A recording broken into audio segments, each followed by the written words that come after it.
Assalamu alaikum wa rahmatullahi ta'ala wa barakatu.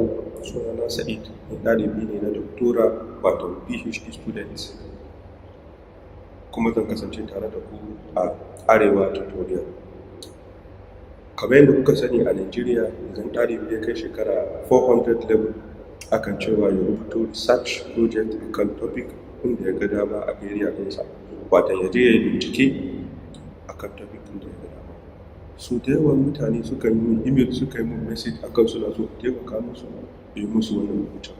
To yanzu na ga gaskiya an kai lokaci da ya kamata in zo in yi wa mutane bayani yaya ake yin wannan binciken domin ya musu sauƙi, domin students da yawa, almajirai da yawa daga federal universities ba sa samun damar malaman su yi musu wannan bayani. Shi yasa insha Allah zan kasance da ku a Arewa Tutorial inda zan muku bayani yaya ake yin bincike a science, wato yaya ake yin research.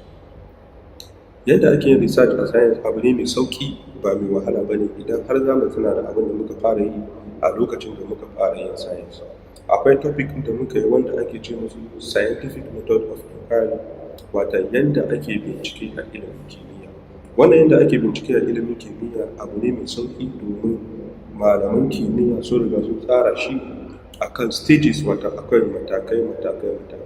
Na farko ya zo da observation, wato shi ne menene ka ga yana faruwa, menene ka gani. Observation, me kai observing, me ka gani yana faruwa, me ka gani ya canza.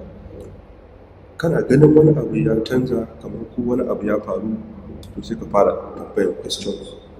Me yasa abin da ya faru? Me yasa? Misali, kaga ana zuba wa wake ruwa amma wake baya girma, to wannan kayi observation mai kyau.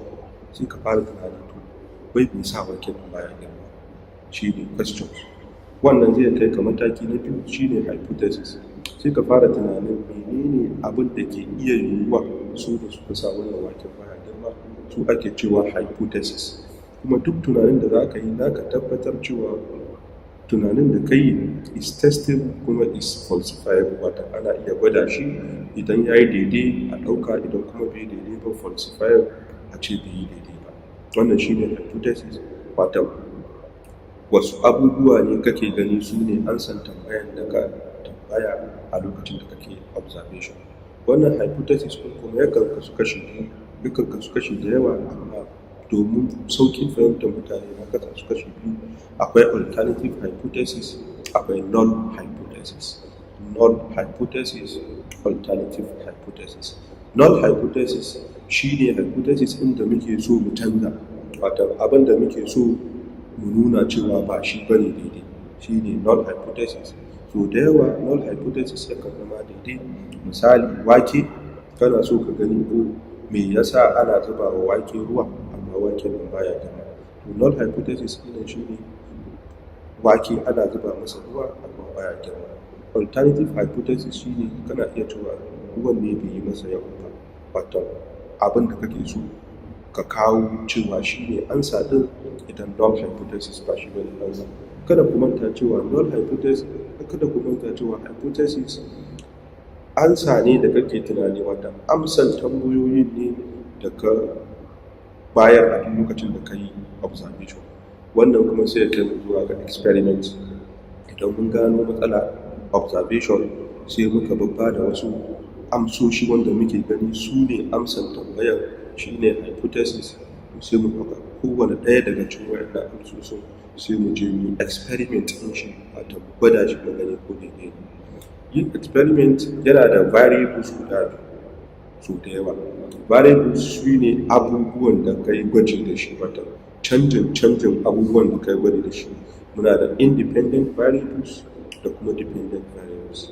Independent variables su ne waɗannan canjin abubuwan da idan ka canza su suna iya jawo canjin dependent variables. Misali, kamar da ne misali da wake da ruwa.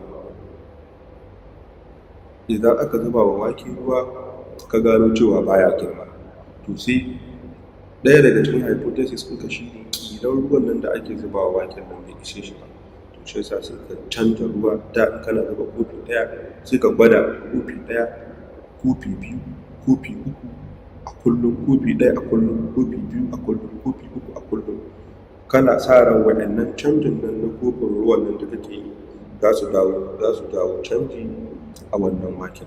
To wannan kofin ruwan nan da kake canjawa su ake cewa da su independent variables. Girman wannan icen waken nan shi ake cewa dependent variables. Sa'annan kuma muna da control treatment. A duk lokacin da za ka yi research dole sai ka gano control. Wato idan muna maganar wake, za ka samu wake yadda ake zuba masa ruwa yadda yake da, shi ne control. Sa'annan bayan control za ka samu kuma standard variable. Standard variable shi ne variable da baya canjawa. Misali idan za ka yi research a kan wake, dole za ka samu waken da za ka zuba ma ruwa kofi ɗaya a kullum, irin the same wake a the same ƙasa, the same species ɗin waken, shi ɗin za ka zuba ma kofin ruwa biyu a kullum. Irin shi sak the same condition za ka zuba ma kofin ruwa a kullum. Haka ma the same condition za ka bari ya zama control.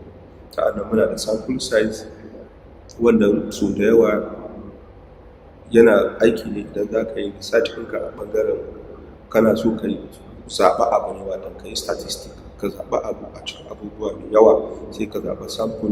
Misali kana so ka gano jan mangoro guda nawa ne ake samu kowane shekara a kasuwar Kano. Za ka je kasuwannin Kano gaba ɗaya, za ka zaɓa sample, za ka yi sample da su. Idan ba za ka iya zagaye da kasuwannin Kano gaba ɗaya ba, kana iya ɗaukar local government guda uku, watan local government guda uku, sai ka yi sample ka je kasuwannin su ka ɗauka. Wannan su ake cewa sample size. Sa'annan akwai kuma replication a wurin experiment. A wurin idan kana gwajin ka dole za ka yi replication, saboda ka tabbatar cewa wannan abun shi ne yake jawo wannan. Shi yasa idan za ka yi research ɗinka za ka samu wake iri ɗaya kamar guda uku, su za ka dinga zuba ma kofin ruwa ɗaya a kullum. Kuma kamar guda uku irin wake za ka dinga zuba ma kofi biyu a kullum. Waɗannan su ake cewa replication. Idan ka gama experiment, ka gama gwajin ka, sai a kai ka results. A nan result a nan za ka tattara duk abubuwan da ka samu. Za ka iya yi shi graph, ko ka yi shi figure, ko ka yi shi duk yadda za ka iya samu kai presenting ɗin result ɗinka. A nan za ka yi statistical analysis, ka yi analyzing ɗin statistics ɗin da ka samu, ka gani ko wanne ne ba wanne ne ba. Sa'annan conclusion, a nan za ka samu ka haɗa me za ka iya summarizing a ƙarshe, me ya faru, me ka gano daidai ne. Shin idan ana canja ma shin waken ne ya yi ma, shin ruwan ne ya yi ma waken kaɗan, ko kuma ruwan ne ya yi ma waken yawa. A nan conclusion za ka samu. Shi yasa idan za ka yi bincike a science, abubuwan da ya kamata ka sani shine na farko observation, na biyu wato observation wani matsala ka gano, sai ka tambayi question. Sa'annan ka je hypothesis, amsoshin wannan tambayar daga hypothesis. Sa'annan ka kai kowane hypothesis zuwa experiment, wato ka yi gwaje-gwaje a kan kowanne, ka ga wanne ne daidai. Sa'annan sai ka yi result ɗinka, wani result ya wannan experiment ɗin ya yi daidai ko bai daidai ba. Sa'annan sai ka yi conclusion, sannan ka kare maganarka. Bayan wannan za mu je ga proposal, domin jami'ai da yawa kafin ɗalibai a fara cewa su yi project. Haka wasu malaman sukan cewa su kawo musu proposal ɗinsu. Za mu yi bayani menene proposal kuma yaya ake yin shi. Insha Allah, ku saurare ni magana.